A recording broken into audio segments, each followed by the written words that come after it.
elements. Welcome back to the classification of elements. In the last class we have discussed about how the periodic table was constructed and what are the contributions of a scientist, namely Dauberina, Newland and even another scientist Mendeleev we have learnt, and even we have seen that is Dauberina law of triads it may be, or Newland's law of octaves it may be, or Mendeleev's periodic law. What happens due to the certain limitations, what happened, the periodic table was rejected. Later we got another scientist, namely Moseley. He is the scientist to introduce a modern periodic table. This is a modern periodic table. In the last class itself I have told you that this periodic table mainly consists of, that is, 118 elements. How many elements? That is 118 elements. In this one, 94 elements are naturally available elements and the rest 24 elements are artificially synthesized in a laboratory. We have learned, isn't it? So in this class we are going to learn about that is how these elements are classified and what are the steps for the construction of a periodic table has done. First, before moving to the periodic table, first we must see that is elements, how they are arranged. This periodic table you can see that is number of colors has been changed. So here the column 1 and 2, they are called as S block of elements. That is a vertical column first and even second we are going to call it as which one, that is S block element, and from 13 to 18 whatever the columns which we are having, they are called as which one, that is P block elements. In this P block elements we have to see the 18th group of elements are called as noble gases. They are called as which one, that is noble gases. Why they are called noble gases? Because the electrons which are present in these 18th column, what happened, they are completely filled and they does not require any more electrons for the completion of their outermost shell.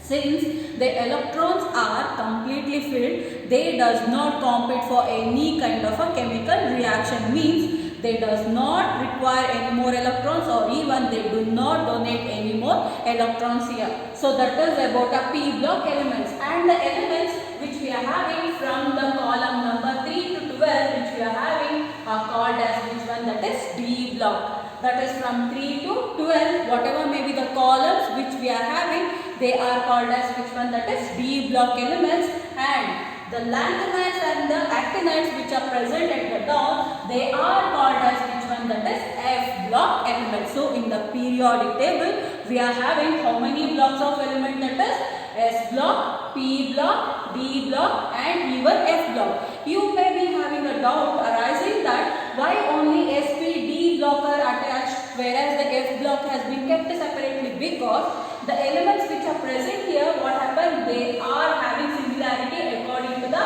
horizontal wire. Whereas in the F block, what happened, they are having the similarity according to the vertical wise. Thus, what happened, this periodic table has been classified into how many, that is S, P, D and F block elements, and even we have already seen that Mendeleev has given the term, what are those, that is groups and another one periods. So the vertical columns are called as which one, that is groups, and the horizontal rows which we are having, they are called as which one, that is periods. So how many groups are here now? Totally we are having, that is 18 groups, and how many periods we are having, that is 7. So here you can see 1, 2, 3, 4, 5, 6, 7. So totally 18 groups and 7 periods we are having. Now in this class we shall move on to the other topic, that is, so depending on what characteristic features this periodic table has been constructed.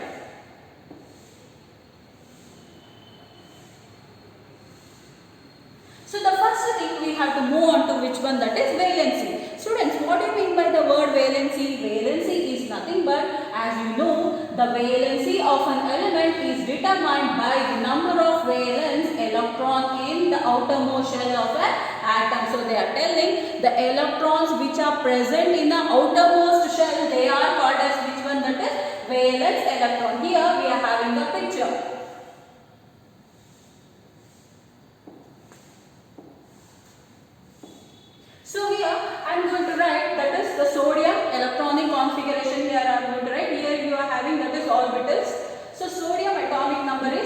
11, and electronic configuration you will be having 1s2, 2s2, 2p6 and 3s1. You can see this, the 3s1 electrons which is present here will be the outermost electron.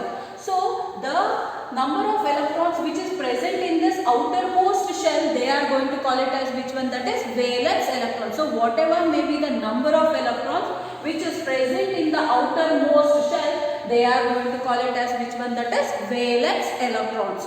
So thus what happened, even depending on the number of electrons present in the periodic table, what happened, the elements has been classified. So thus what happened, this is the first point for the contribution for periodic table. So in the next class we shall learn about the atomic size and even that is the other topics. Thank you.